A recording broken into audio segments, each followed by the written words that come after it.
Redmi 15C, C for camera, C for charging, C for chipset, C for 6,000 milliampere battery. Medyo tama yun. Wrong spelling. But this all-new Redmi 15C is grabe yung specs.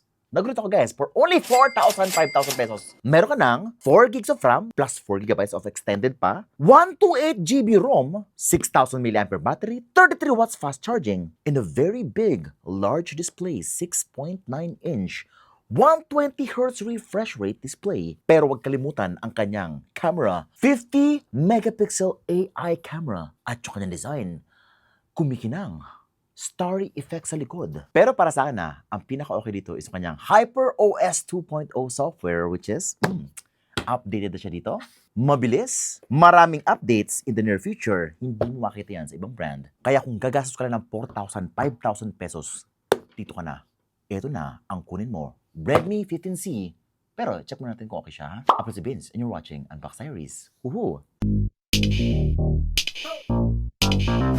4K, 5K, yes. Naka-discount siya right now. And view product, meron na siyang ganyan, YouTube shopping. Available na. Nga pala, in relation to the Redmi A5, ganito lang kaliit si Redmi A5. Ito naman si Redmi 15C. Malaking phone. Okay, let us unbox. Ang ganda ng box ni 15C ginagalingan. At ito na po yung phone. Ang ganda. Look at that. This is the Moonlight Blue. Meron pa tayong Twilight Orange. Pero yung pinakamabenta nila is si Midnight Black. Ayan po. Malaking discount at may pa-voucher pa sila. Uy! Redmi SIM ejector pin. We are getting the... Oh my God. May dalawa siyang papel. Quick start guide at warranty pa. At safety information na. At meron siyang napakalaking jelly case. Laki ng phone. This is a big phone. A big charger, 33 watts fast charging. Wow! 33 watts fast charging. Nakaabot na sa ganun. Type-C cable na may orange na loob. At... may pera! May 6 pesos po. Hindi, joke lang. Huwag niyong seryoso. Nilagay ko lang yan dyan. Baka 2 stars nyo na lang kasi walang 6 pesos. Wag guys. Ako na naglagay nun. Pero ito na yung phone! Oh my God. Mickey Nang. Wow!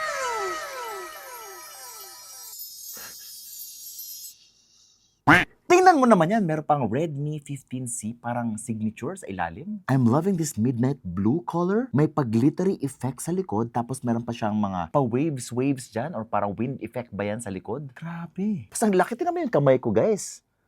Grabe. Hindi ko nga maklose yung kamay ko sa likod, oh. Hindi ko maklose. Guys, as you can see, I cannot even go to the other side of the screen. So mas maganda talaga mag-type ka dito ng dalawang kamay, left and right, para maabot mo siya. Sobrang nakaka-immerse naman ang display. It looks so big. Pagka tingin mo pa lang sa display, parang ang dami mong pwedeng makita sa kanya. And I'm loving the smoothness of this device. Grabe naman smooth nito. Pero mamaya na yung kanyang chipset and yung kanyang performance. Wait lang Medyo may kapal siya. 7.99mm daw to. May headphone jack. Yun ang hinahanap po. Headphone jack. Meron pa. Isa lang yung speaker niya sa ilalim lang. May microphone. Type-C port na po siya. Power button and volume rocker sa right side. At syempre, SIM tray on the left side. Dual nano SIM card slot. Plus, meron siyang micro SD card slot for expandability. Very nice. Look at that camera module. Grabe. It looks so social. Ang laki-laki. Dual camera, 50MP yun sa likod. Nope, wala pa siyang ultra-wide. Bokeh lens po yan. Pang background blur. Pero yung likod niya is made out of plastic lang, guys. Plastic lang po to. Pero, last na rating niya, super glittery. Pero guys, mas bongga po yung black. Mas marami bumibili ng black. Marami talaga in love sa black sa Philippines, guys. Pero ito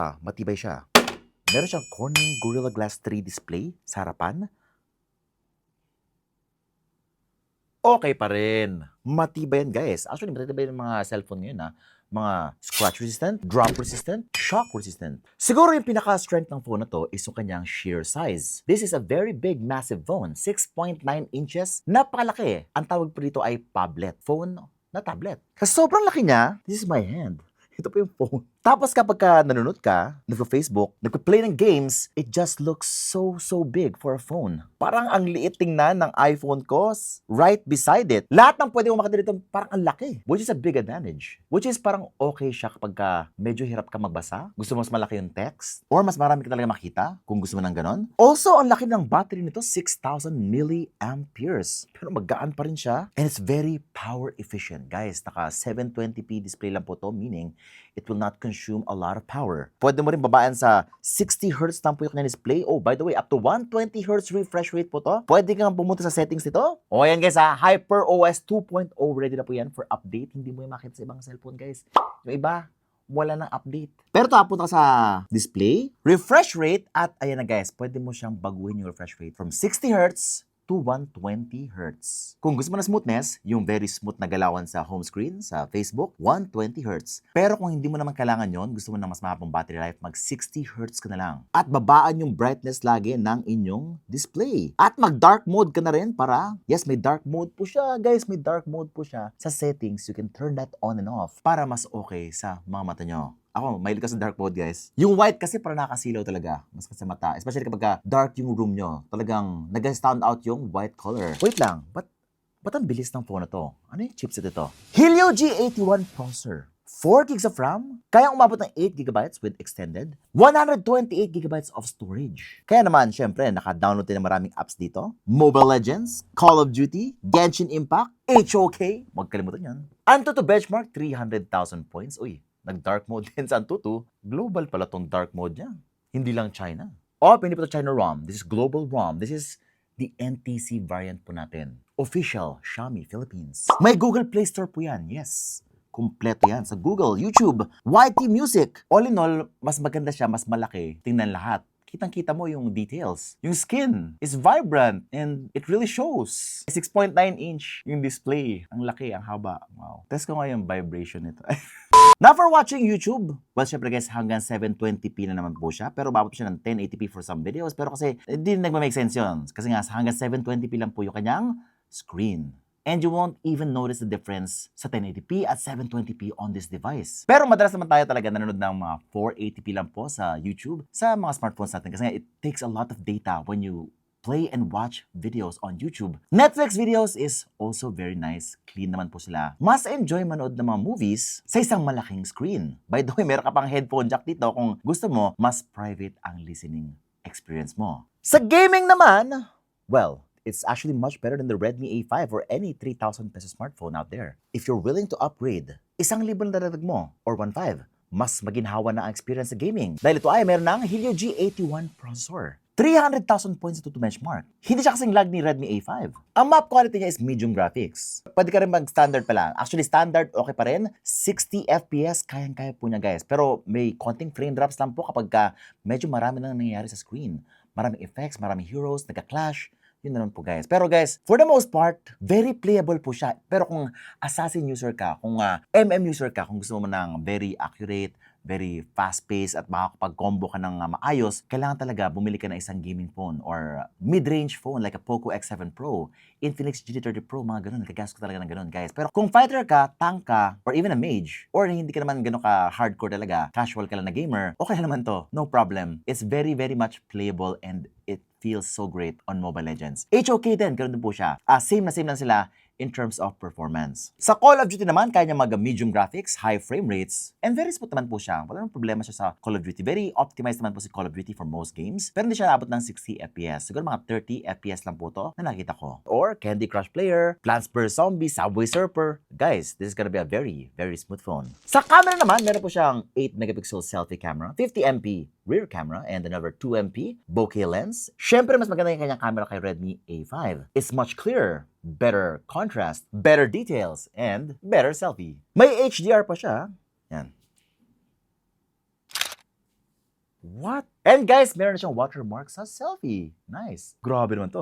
A much more improved selfie camera. Mas sharp. Mas maganda ang contrast. Yes, yes. Oh, di ba? Nag-glow ang skin. But this is with proper lighting nga. Kapag medyo madilim guys, medyo mahirapan siya kapag low light. That's why we shot on places na talagang okay yung ilaw. Like for example, sunlight, outdoor. Pero kapag medyo madilim guys, yun, medyo mag-struggle siya ng konti. That's why you need a mid-range phone to get better results.